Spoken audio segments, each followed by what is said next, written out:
Шримад Бхагаватам — великое писание, которое сложил Махамуни Вьясадева на основе 4 стихов, повествует о самых возвышенных и милосердных преданных и полностью отвергает любые виды ложной религиозности, основанной на материальных побуждениях. Это писание провозглашает высший принцип вечной религии, которая навсегда избавляет душу от тройственных страданий и дарует ей величайшее благословение, полное благоденствие и мудрость.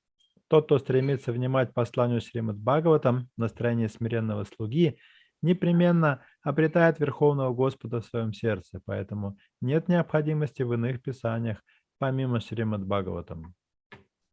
Purport: this verse appears in Srimad Bhagavatam 1:1-2. Комментарий. Это стих из Шримад Бхагаватам 1.1.2.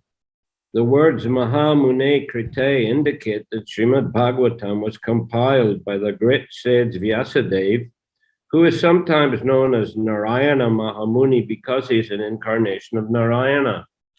Слова Махамуни Крите свидетельствуют о том, что Шримад Бхагаватам был написан великим мудрецом Вьясадевой, которого также называют Нараяна Махамуни, поскольку он воплощение Нараяны.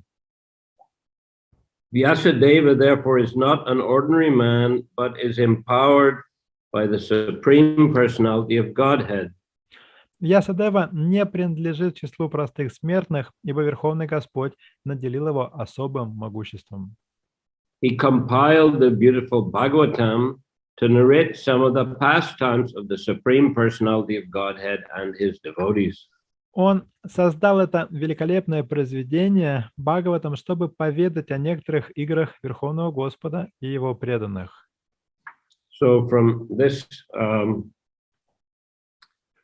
paragraph, I would say we can understand that Vyasadeva is a Shaktivesh avatar. Из этого абзаца яствует, что Вьясадева является Шактивеш-аватарой.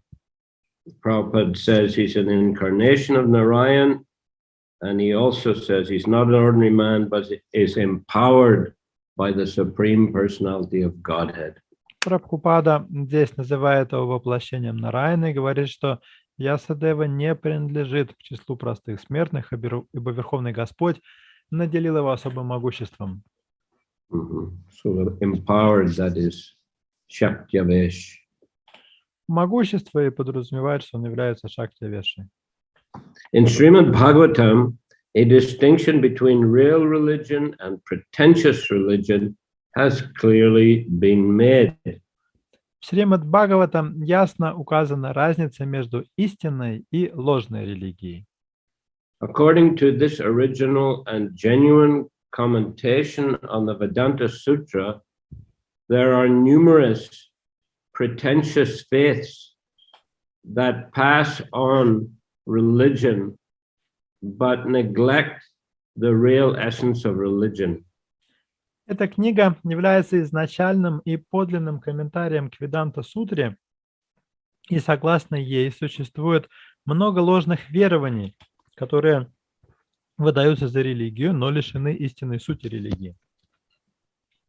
The real religion of a living being is his natural inborn quality, whereas pretentious religion is a form of nescience that artificially covers a living entity's pure consciousness under certain unfavorable conditions.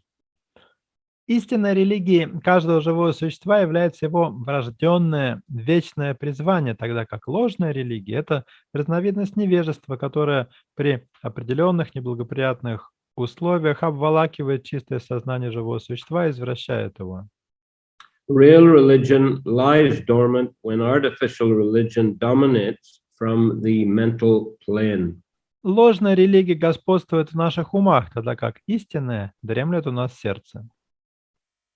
A living being can awaken this dormant religion by hearing with a pure heart. Чтобы пробудить в себе истинную религиозность, необходимо слушать Шримад Бхагаватам с чистым сердцем. So Prabhupada, he defined the word dharma as being the inherent quality of something. Шрила Прабхупада переводит или трактует слово дхарма как некое присущее чему-либо свойство или качество. Just say, for example, the dharma of sugar is that it's sweet. Он говорит, что дхарма сахара — быть сладким. Dharma of fire is that it's hot and gives off light. Дхарма огня — давать тепло и свет. So the dharma of the jiva, living entity, is that he's eternal servant of God or Krishna. А дхарма живого существа — быть вечным слугой Кришны. So this process of bhakti yoga, devotional service, is the real dharma. Таким образом, метод бхакти-йоги или метод преданного служения и представляет собой истинную дхарму. And other types of religious activities, such as mentioned in the Vedas, dharma, artha, kama, moksha, those are external. Другие виды религиозной деятельности, упомянутые в Ведах, а именно дхарма, артха, кама и мокша, являются внешними по отношению к бхакти. They're on the level of pious, fruitive activities, karma kanda. Они относятся к благочестивой деятельности ради ее плодов, которые называются карма-канда. For example, demigod worship. Сюда относятся поклонение полубогам. Or other kinds of pious activities. И другие благочестивые поступки. Just as we find there in the end of the 8th chapter of Bhagavad Gita, Vedishu, Dharmishu, Yagishu, Chaiva, that when one takes to Krishna consciousness, one is not bereft of the results derived from studying the Vedas, performing sacrifices, performing austerities, etc. Как говорится в конце Бхагавад-гиты, Ведишу, Дармишу, когда человек стоит на путь преданного служения, он не лишается таких плодов дхармы, как религиозность, как совершение обрядов, как аскетизм. Giving in charity, Danishu, Yagishu. Данишу, Ягишу, как благотворительность. Then again, Krishna says in the 18th chapter, Sarva Dharman Parityaja Mamekam Sharanam Braja. Abandon other varieties of religious activities, just surrender to me. А в 18 главе Кришна говорит: оставь все виды религиозной деятельности, просто вручи себя мне. And I will in return protect you, do not fear. А я дам тебе защиту, поэтому не бойся ничего. So here Prabhupada says, real religion lies dormant when artificial religion dominates from the mental plane. Прабхупада отмечает здесь: сложная религия господствует в наших умах, тогда как истинная дремлет у нас в сердце. Dремлет у нас сердце. Yeah. Yeah. Mm-hmm. It's a dormant. Dремлет means dormant? Yes, sleeping. Mm-hmm. Sleeping in Sleeping. our heart, dormant. Mm-hmm. Mm-hmm. So the Bhagavatam here in this second verse of the Bhagavatam, it begins with the words Dharma Projita Koitava. So Dharma Koitava means cheating religion or religion with material motivation.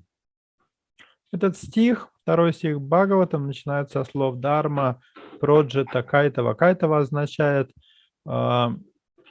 обманная религия или религия, которая преследует какие-то обманные, корыстные мотивы. And projita means rejected. Проджита означает полностью отвергается. So same thing as we find in the 18th chapter of Bhagavad Gita. Это перекликается с упомянутым стихом из 18 главы Бхагавад-гиты. Give up these forms of external fruit of religion, pious activity. Где Кришна призывает отринуть все эти формы внешней религиозности, которые на самом деле преследуют материальные и корыстные цели. So the Bhagavatam is propounding the highest principle of eternal religion. Таким образом, Бхагаватам провозглашает высший принцип вечной религии. Another point here in which is the same, of course, as Bhagavad Gita. Таким образом, Бхагаватам говорит о том же, о чем говорит Бхагавад-гита. And of course, Chaitanya Charitamrita is also teaching the same thing. И тому же самому учит читание Чаритамрита. Another point here in this paragraph is that the Bhagavatam is the genuine commentation on the Vedanta Sutra. Еще один момент стоит отметить. В этом абзаце, втором абзаце, говорится, что Бхагаватам — это подлинный комментарий к Веданта-сутре.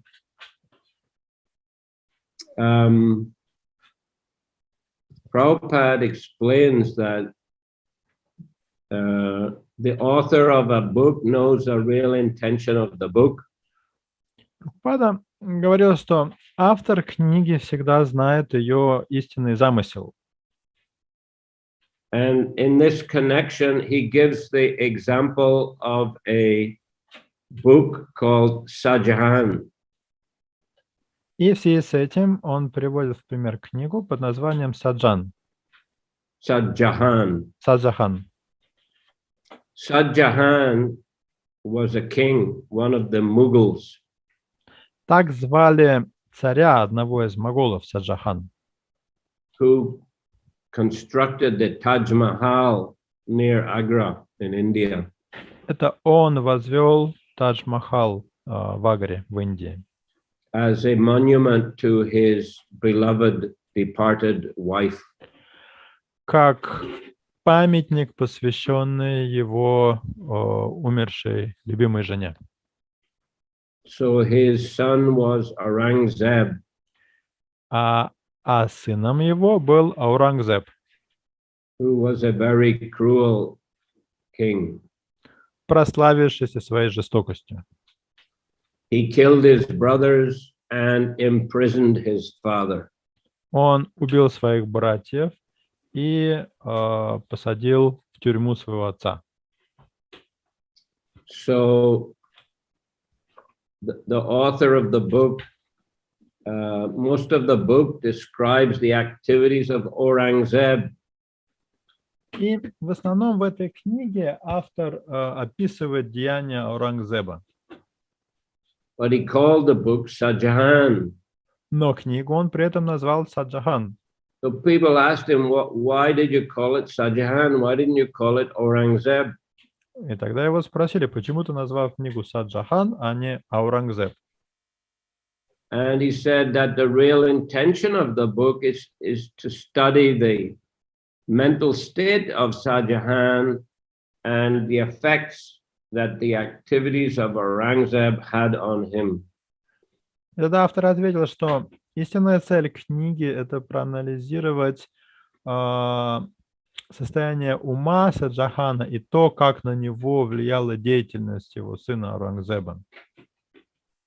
So Prabhupada gave this example to show that the author of the book knows the real intention of the book. И Прабхупада привел эту книгу в качестве примера того, что автор книги, знает ее истинный замысел. So it's difficult to understand the Vedanta Sutra. Это я к тому, что трудно понять смысл Веданта Сутры. Even to understand the commentaries on Vedanta Sutra written by Shankara or Ramanuja, it's also very difficult. И даже комментарии к Веданта Сутре, написанные Шанкарой, Рамануджей, тоже понять трудно. But Prabhupada explains that Srimad Bhagavatam is the natural commentary on the Vedanta Sutra because it's written by the author himself, the author of the Vedanta Sutra. Но, отмечает Прабхупада, понять Бхагаватам просто, потому что Бхагаватам — это естественный комментарий к Веданта Сутре от того же автора. And at the end of each chapter of the Vedanta of the Bhagavatam, it is mentioned that this is the commentary on the Vedanta Sutra. Более того, в каждой главе Бхагаватам в конце упоминается, что это комментарий на Веданта Сутру.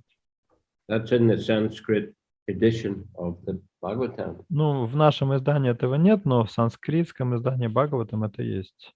Mm-hmm. Okay, so continuing. The path of religion prescribed by Srimad Bhagavatam is different from all forms of imperfect religiosity. Religion can be considered in the following three divisions. 1, the path of fruitive work. 2, the path of knowledge and mystic powers. And 3, the path of worship and devotional service. Путь религии, указанный в Шримад Бхагаватам, в корне отличается от всех видов мирской религиозности. В религии выделяют три направления. Первое – путь кармической деятельности. Второе – путь обретения знаний и мистических сил. И третье – путь поклонения и преданного служения. That is karma kanda, jnana kanda, and upasana kanda. Это, соответственно, карма-канда, гьяна-канда и упасана-канда. Mm-hmm. The path of fruitive work, karma kanda, even when decorated by religious ceremonies meant to elevate one's material condition, is a cheating process because it can never enable one to gain relief from material existence and achieve the highest goal. Путь кармической деятельности, карма-канда, хотя и украшенный всевозможными обрядами, призванными улучшить материальное положение человека, представляет собой не более чем обман, ибо не позволяет ему избавиться от страданий материального бытия и достичь высшей цели. A living entity perpetually struggles hard to rid himself of the pangs of material existence, but the path of fruitive work leads him to either temporary happiness or temporary distress in material existence. Живое существо отчаянно борется за то, чтобы покончить с материальными страданиями, но путь кармической деятельности приносит ему лишь приходящие радости и печали материального бытия. By pious fruitive work, one is placed in a position where he can temporarily feel material happiness, whereas vicious activities lead him to a distressful position of material want and scarcity. Награду за благочестие мы обретаем временное мирское счастье, а в наказание за грехи оказываемся в бедственном положении, терпим нужду и лишения. However, even if one is put into the most perfect situation of material happiness, he cannot in that way become free from the pangs of birth, death, old age, and disease. Однако даже самое большое счастье в материальном мире не избавит человека от страданий, связанных с рождением, смертью, старостью и болезнями. A materially happy person is therefore in need of the eternal relief that mundane religiosity in terms of fruitive work can never award. Поэтому даже счастливый в материальном отношении человек нуждается в вечном освобождении от страданий, которые невозможно обрести с помощью мирской религиозности, побуждающей человека к кармической деятельности. So therefore, number 1, the path of fruitive work is dismissed. Таким образом, первое направление или путь кармической деятельности отпадает. Okay, then going on to number 2. Так, рассмотрим второе направление. The paths of the culture of knowledge, Jnana Marg, and of mystic powers, Yoga Marg, are equally hazardous, for one does not know where one will go by following these uncertain methods. Путь накопления знаний и путь развития мистических способностей, Jnana-марг и Йога-марг, одинаково ненадежны, потому что человек не знает, куда приведет его каждый из них. An empiric philosopher in search of spiritual knowledge may endeavor most laboriously for many, many births in mental speculation, but unless and until he reaches the stage of the purest quality of goodness, in other words, until he transcends the path of material speculation, it is not possible for him to know that everything emanates from the personality of Godhead, Vasudeva. Философ-эмпирик, ищущий духовного знания, многие жизни может провести в напряженных размышлениях, но пока он не достигнет уровня чистой благости, а значит, не выйдет за рамки умозрительных рассуждений, ему не удастся понять, что источником всего сущего является Васудева, личность Бога. Which verse of Bhagavad Gita is this related to? Вы помните, с каким стихом Бхагавад-гиты это перекликается?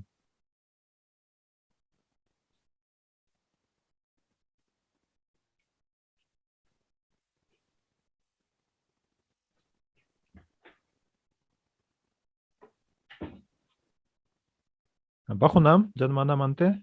Yes. Bahunam Janmanam Ante Gyanavam Mam Prapadyate Vasudeva Sarvamiti Samahatma Sadurlabaha.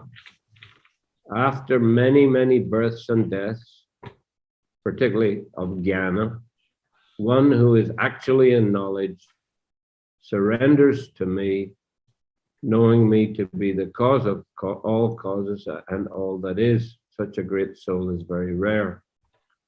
Тот, кто, пройдя через множество рождений и смертей, пройдя их по пути гьяны, главным образом, тот, кто, пройдя через множество рождений и смертей, обрел совершенное знание, вручает себя мне, ибо он понял, что я – причина всех причин и все сущее. Такая великая душа встречается очень редко. So his attachment to the impersonal feature of the Supreme Lord makes him unfit to rise to that transcendental stage of Vasudeva understanding. And therefore, because of his unclean state of mind, he glides down again into material existence, even after having ascended to the highest stage of liberation. Подняться до уровня трансцендентного сознания Васудевы такому философу не позволяет привязанность к безличному проявлению Верховного Господа. Поэтому, даже если он достигнет высшей стадии освобождения, нечистый ум вновь затянет его в материальное существование. This fall down takes place due to his want of locus standi in the service of the Supreme Lord. Такое падение неизбежно, ибо у него нет локус станди в служении Верховному Господу. Prabhupada mentions how impersonalists go to the Himalayas for meditation, merging into Brahman, but they cannot remain permanently in that condition. Therefore, many of them come back to the big cities and perform altruistic activities like opening schools, hospitals, etc. Прабхупада говорил, что имперсоналисты порой уходят в Гималаи, чтобы медитировать там и слиться со Всевышним, но ненадолго их хватает на это, поэтому они спускаются с гор, идут в большие города, чтобы заниматься какой-то альтруистической деятельностью, например, открытием школ или больниц. So it doesn't give the real satisfaction of heart. Потому что подобная деятельность не приносит сердцу подлинного удовлетворения. Because a living being is active by nature. Дело в том, что живое существо активно по самой своей природе. if he doesn't know how to act on the spiritual platform, then even he is able to attain some kind of Brahman platform or realization, he'll fall down again to the material platform. Maybe pious, but material. Если живое существо не знакомо с духовной деятельностью, то даже если оно достигнет уровня брамана, оно недолго сможет там находиться в бездеятельном состоянии и вновь упадет на материальный уровень, чтобы заниматься здесь материальной деятельностью, пусть даже и благочестивой. So that's why it's so important to learn the science of action in Krishna consciousness, action on the spiritual platform. Вот почему так важно учиться искусству деятельности в сознании Кришны или деятельности на духовном уровне. So that's, let's say, number 2A, that 2A dismissed. Таким образом, направление, обозначим его 2А, тоже отпадает. Jnana marg. То есть гьяна марг. Now we come to the yoga marg. Сейчас рассмотрим йога марг. As far as the mystic powers of the yogis are concerned, they are also material entanglements on the path of spiritual realization. Что касается мистических сил, которые обретают йоги, то они также являются препятствием на пути духовного познания. One German scholar who became a devotee of Godhead in India said that material science had already made laudable progress in duplicating the mystic powers of the yogis. Один немецкий ученый, который в Индии стал преданным Господа, сказал, что материальной науке во многом удалось повторить чудеса йогов. So, he's a god brother of Shrila Prabhupada. Это был духовный брат Шрилы Прабхупады A German god brother. из Германии.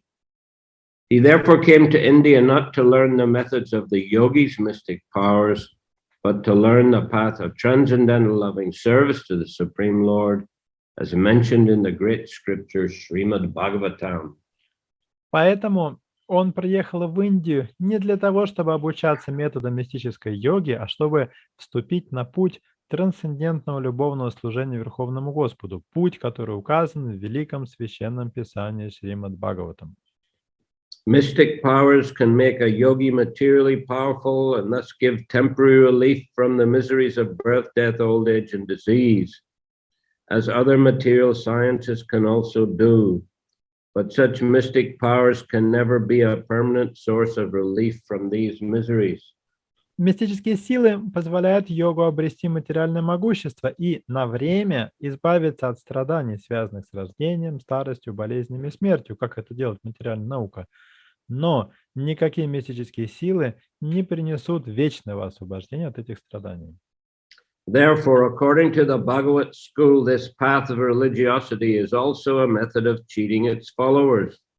Вот почему в школе Бхагавата считается, что данный путь религии тоже уводит человека от цели.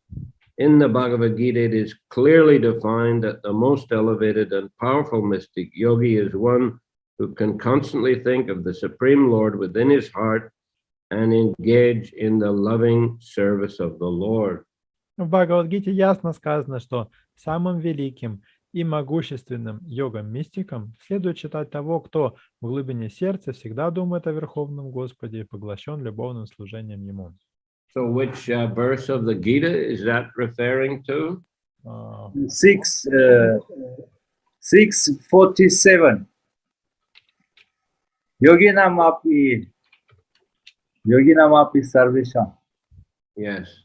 Yoginam api sarvisham mad gatein antaratmana shraddhavan bhajate yo mam same yuktatamo mataha. And of all yogis, he who always abides in me with great faith, worshipping me in transcendental loving service, is most intimately united with me in yoga, and he is the highest of all. Это стих 6.47. в Бхагавад-гите: «А из всех йогов тот, кто всегда погружен в мысли обо мне, пребывающем в его сердце, и исполненный непоколебимой веры поклоняется и служит мне с любовью, связан со мной самыми тесными узами и достиг высшей ступени совершенства». Таково мое мнение. So that's to be dismissed. Итак, путь 2Б тоже отпадает.